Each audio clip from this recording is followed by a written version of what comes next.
I started watching Idol and I dozed off. I just was Uh-oh.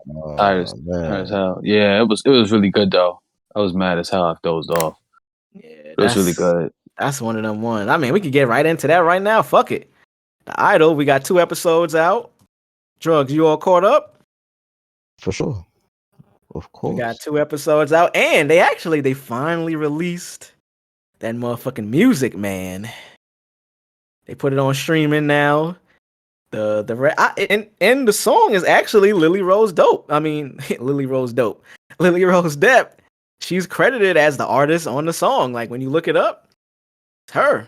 I mean, but you want to just get into the new episode? The Idol is, like I mentioned, this is one of them shows where we're gonna see every week after every episode. There's gonna be a new article about controversy or just haters. It's gonna be something different every episode. I'm assuming. You know what I mean? It's one of them shows. It's HBO, obviously. There's huge stars in it. The budget behind the show appears to be pretty fucking big. So you want to just get right into it? This Yeah. episode that just passed. And we Yeah. got episode 107, The Idol. Pull up my notes. Oh, my bad, not 107. Episode 102 of The Idol. Second episode. This episode is called Double Fantasy. Fitting name because we see a deeper look into the dark side of the music industry. You know what I'm saying? We got the main character, Jocelyn, who we're following.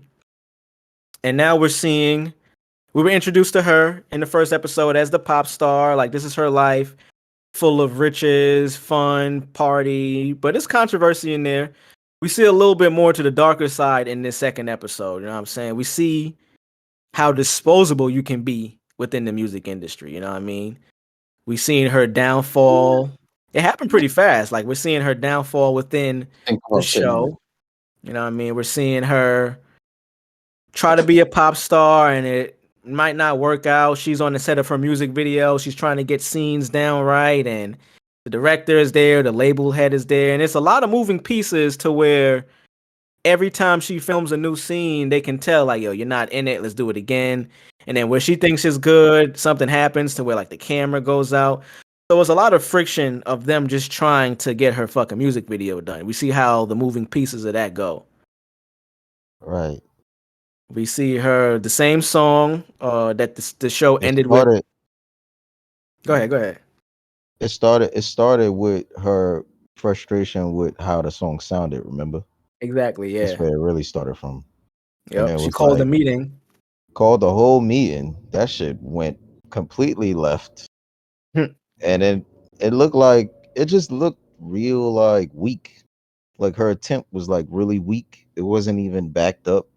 It almost looked like she was just like a straight puppet. Like she literally had no say in what was going on. It's like, Mm-hmm. And that was alluding to that dark side of how the music industry work. You know what I mean? Because you know what I mean, we understand how these things go. We probably know a little bit more than the average consumer of music and the industry, how it runs, the ins and outs of it. We know more than what is shown to us.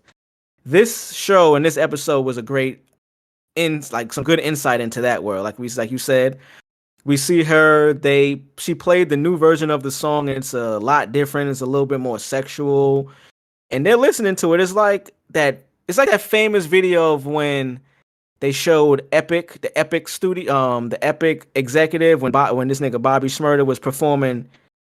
I think computers for them. Like he in there pitching the song to him. He on the desk dancing, and everybody's just kind of playing along, but they just like watching him like he's a fucking sideshow or like a zoo animal or type shit.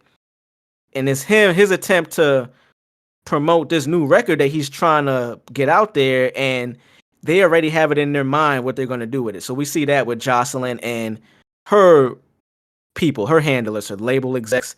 They're telling her like, yo, so this is not happening. Like this new version that you think is cool because you got this info from this new Tedros nigga. Like, yeah, we see what you try to do, but nah, that ain't happening. Like they basically told her like, yo, you're not in control of how this music is gonna come out. You know Yeah. what I mean? They basically So told her, yo, my advice to you, appear grateful. You know what I so mean? that's literally the parent child effect. That's gonna go left. That literally, and we already seeing it. She let Tedros move in the crib. Yeah. So all that's gonna mean is she's gonna make an attempt to show you at who's control of her actual life.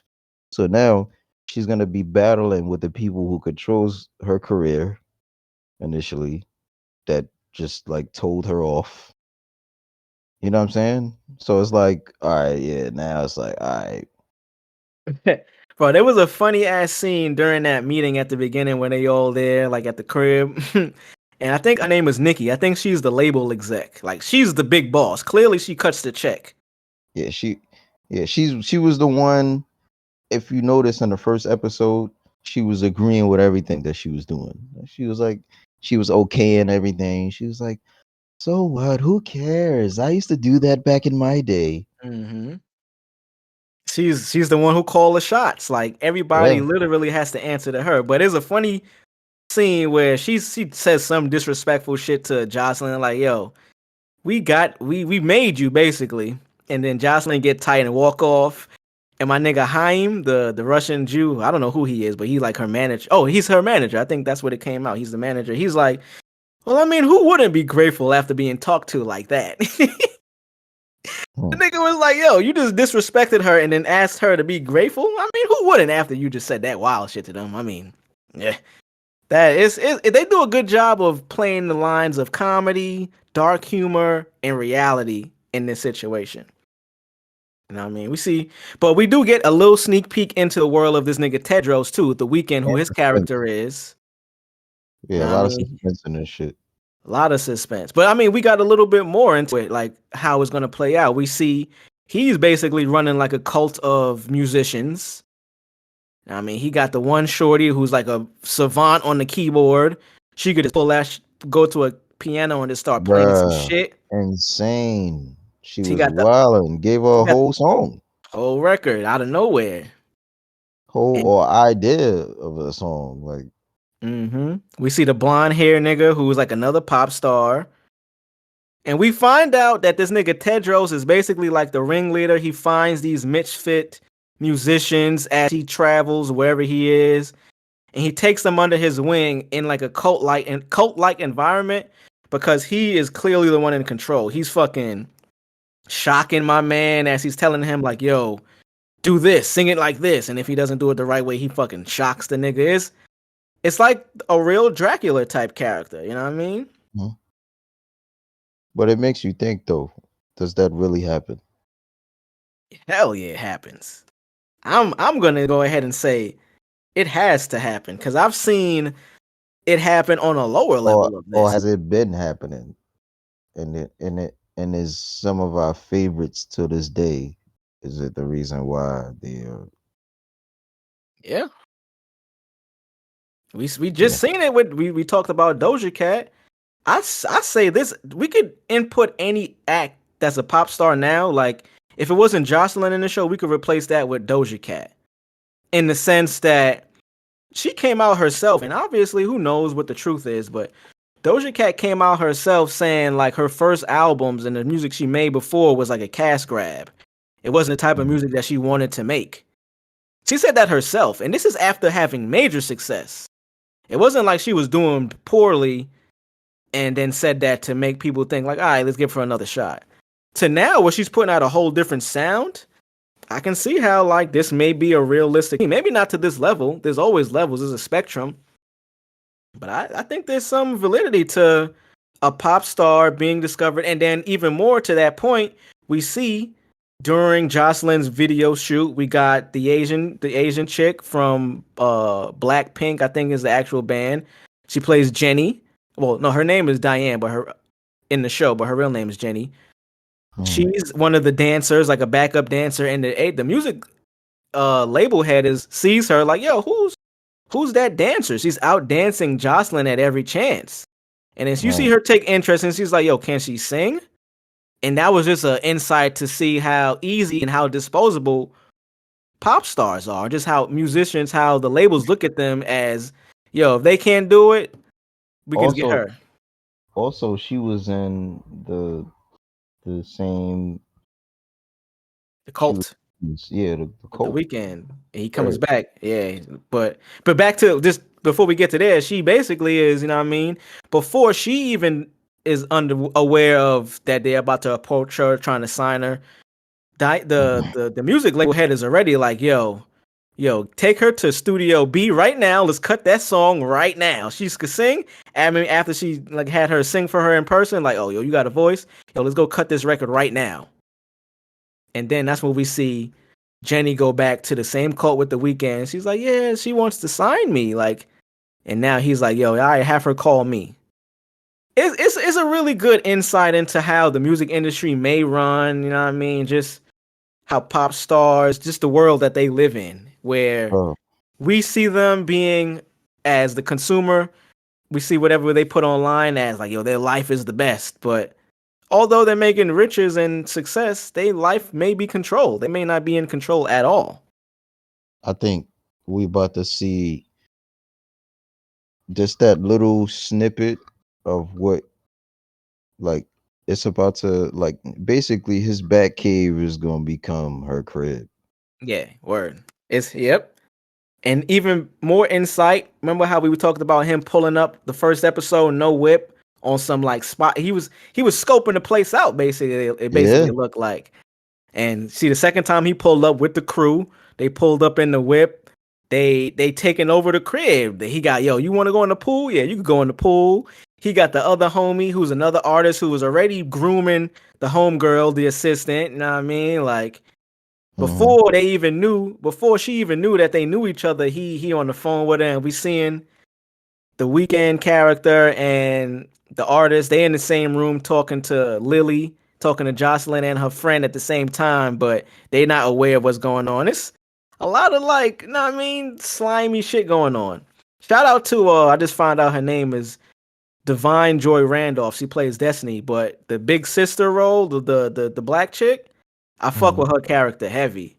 She plays like the big sister. Like, yo, I don't give a fuck about these people. I'm here for you, but I also need to let you know, like, hey, you fucking the bag up too. You know what I mean? She Right. plays a good role of like the big sister, and I love that that's the character they picked. They picked black woman, like she embodied that character of like, yo, I know this little white girl is gonna respect me type shit. Like she looked up to me as like a mother figure, sister figure, because Jocelyn just lost her mom, so this is the way like her story is being played out. They're showing, and even during that music video set, we see her kind of lose it a little bit. She starts calling out to her mom.